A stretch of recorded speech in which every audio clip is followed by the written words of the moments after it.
2021 தேர்தலப்போ முதலமைச்சர் ஆகிற யோகம் ஸ்டாலினுக்கு இல்லைன்னு சொல்லிட்டு திரித்தாங்க.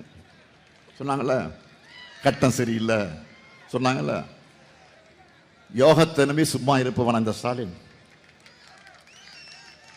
அதிர்ஷ்டம் இல்லைன்னு அழுத்துக் கொள்பவனா இந்த ஸ்டாலின்? நான் யோகத்தை நம்புறவன் அல்ல, என்னுடைய உழைப்பை நம்புறவன்.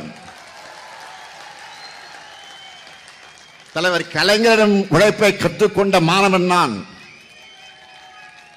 அதே போல இப்போ 2020 தேர்தலுக்கு என்னென்ன சொல்றாங்க? இப்ப என்ன சொல்றாங்க? திமுகவில் யாரும் தொடர்ந்து 2 முறை யாரும் முதலமைச்சர் ஆனது இல்லையா. போன முறை நீங்க சொன்னதை உடைச்சு நான் முதலமைச்சர் ஆனேன். 2வது முறை இல்லைன்னு சொல்றாங்கல்ல, அதையும் உடைக்கிறேன் பாருங்க. என் உயிரோடு கலந்திருக்கக்கூடிய தலைவர் கலைஞருடைய அன்பு உடன்பிறப்புகள் இருக்காங்க, மக்கள் நம்பக்கம் இருக்காங்க. எல்லாத்தையும் உடைச்சு 2021 பெற்றதை விட அதிக தொகுதியில் வென்று ஆட்சிக்கு வருவோம் பாருங்க. வீடுதோறும் அரசு சேவைகள், மருத்துவம் தொடர்ந்திட ஸ்டாலின் தொடரட்டும், தமிழ்நாடு வெல்லட்டும்.